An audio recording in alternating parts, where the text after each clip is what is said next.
everyone, welcome back to another video where today we're going to be talking about a brand new article from The Guardian in which Russell T Davies says the end of the BBC is undoubtedly on its way and basically how he's preparing for Doctor Who's future beyond the BBC.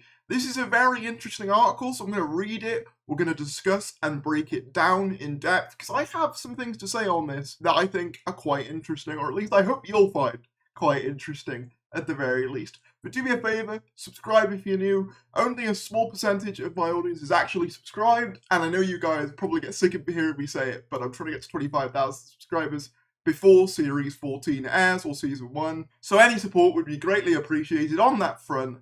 But with that said, let's get into this. So as I said, the title is Russell T Davies says end of BBC is undoubtedly on its way. Doctor Who showrunner is trying to ensure that the fantasy drama outlasts the broadcaster. According to the head of one of the BBC's most successful franchises, the broadcaster's end is inevitable. Speaking on television podcast They Like to Watch, Doctor Who showrunner Russell T Davies explains that there is a good reason for the fantasy drama to be co-produced by Disney. It means that its survival doesn't require the continued existence of the BBC. You've got to look at it in the long term at the end of the BBC, which is undoubtedly on its way in some shape or form, says Davies. Is Doctor Who going to die then? No. You've got to prepare for that kind of stuff.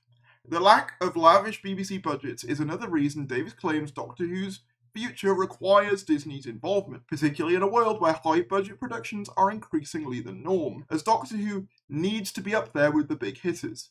If Disney collapsed tomorrow, and we had to go back to making Doctor Who on a normal BBC budget, you know what? We'd rally around and make it, and suddenly the stories would become claustrophobic ghost stories, he said. A lot of people would like that very much, so I'm not saying you have to have this happen, but while it's happening elsewhere, I think it's unfair that it doesn't happen to Doctor Who. Davies' comments are part of an interview with podcasters Jeff Lloyd and Sarah Barron on topics including camera technique, script writing, and the unlikeliness of Disney creating a Doctor Who Disneyland-style experience, a previous Cardiff-based experience closed due to lack of profitability, costing taxpayers $1.1 million. I had no idea it was that much of a tax burden. That Doctor Who experience lost a lot of money. I'm assuming this is a quote from Davies. Davies also claims that despite the success of his Doctor Who reboot, the BBC doesn't have him contractually tied down. It's kind of a rolling contract. It's very free. Look, if I had enough tomorrow, I could walk out. Well, I wouldn't walk out because I would let people down,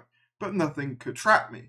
I would never be in a situation where I had to write things, he says. I'm talking as though that's about to happen. That's not about to happen. I love it. I could never be stuck sitting somewhere going, I must do 5 years here.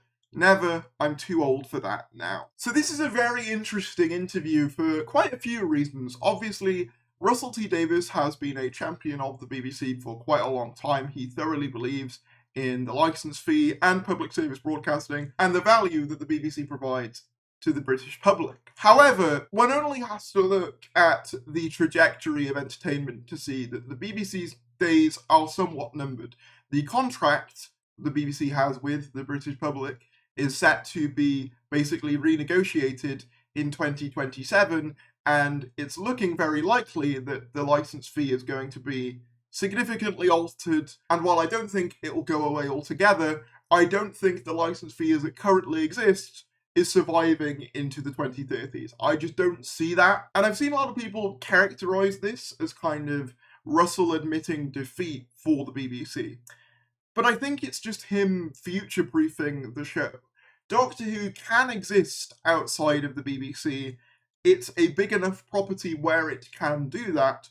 Obviously, the form of which we don't know yet, and the form of what the BBC is going to be in a few years, we do not know.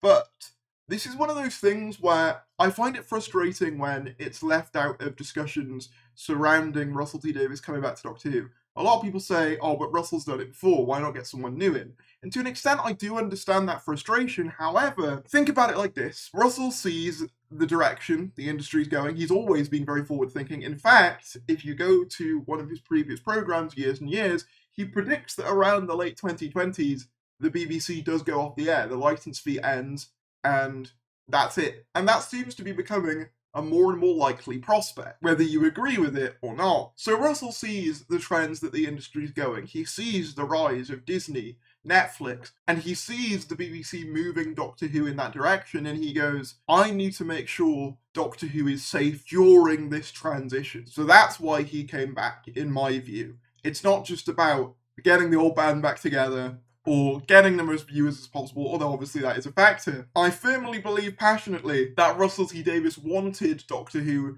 to retain its core and its soul in the transition to a streaming service. I don't know about you guys, but if the options were between Russell T Davies coming back to steward in a new era of Doctor Who with a streaming partner, or the BBC and Disney selecting a new showrunner who, let's face it, probably isn't going to have the industry capital that someone like Russell T Davies has, that sort of cultural clout that Russell T Davies has, they're going to be a lot more agreeable to Disney. That's just the long and short of it. Russell doesn't have anything to prove. He's got all his acolytes, he's got all his awards, he's got all his money. He's a very successful man. He can say to Disney, I don't agree with this decision, I'm not going to go with it. Would a new showrunner who is trying to make it in the industry, who maybe has had a few jobs but isn't as prolific as Russell is, would they be as willing to go against Disney's judgment? Do you see what I'm trying to say? I think there's more to Russell coming back. I think there is a fundamental desire from Russell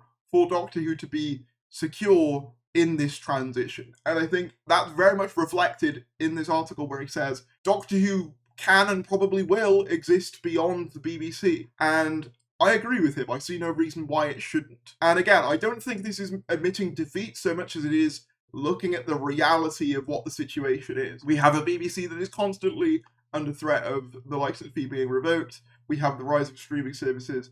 It's very obvious the trajectory of the media industry, and Russell has always been very good at gauging where the industry is moving. Again, one only has to look at him basically doing the MCU on a BBC budget 10 years before Infinity War. So I think this is very interesting. I didn't know that the Doctor Who experience lost 1.1 million. That's kind of sad, as I loved it. But I don't know, I feel like if Disney did make a ride, they'd probably be able to make it profitable, but I don't know how this stuff all works. I also see some people say, why Disney? Why of all the companies would you pick Disney? Because obviously, for a lot of people, Disney does things that they don't like, for a variety of reasons. Some of them justified, some of them maybe not so much. But I can completely understand it. I don't agree with everything Disney does. But I feel like the answer to that is fairly obvious.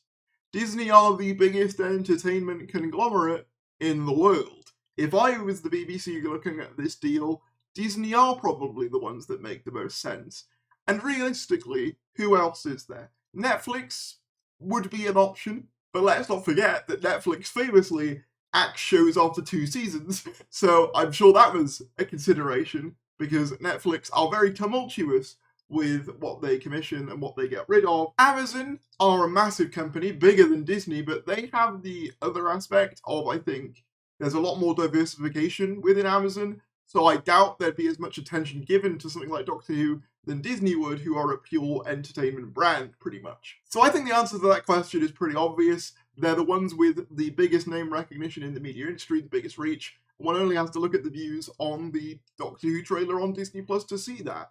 And yes, I know some people will say that, oh, well, they probably paid for ads. Guess what? Every TV show does that, but the fact that this still got more than pretty much all Doctor Who trailers before it is an indication of the power Disney does have, whether you like Disney as a company or not. And I'm sure as well that there are ideas and things that they have to do that Russell isn't overly keen on, but Russell doesn't make the decisions. He didn't make the decision for Disney to be the streaming partner. BBC did that. He probably didn't make the decision for a midnight launch. Russell has always been a strong advocate of terrestrial television. A midnight streaming launch is not in character for him at all, and I have a hard time believing that that would have been his suggestion. But at the end of the day, he's trying his best to make sure Doctor Who retains itself in this transition, and I appreciate that. But I wanted to get your thoughts on this. What do you think? Do you agree with me that Russell T Davies is basically trying to make sure that Doctor Who survives the streaming age, or do you think that he's being too pessimistic about the future of the BBC. Whatever your thoughts are, drop them down in the comments below. Let's talk about it. This is a very interesting topic, and I think there's going to be a lot of different opinions, so please be respectful, but I think this is a really interesting topic, so please like the video if you enjoyed, subscribe if you're new, and I'll see you later.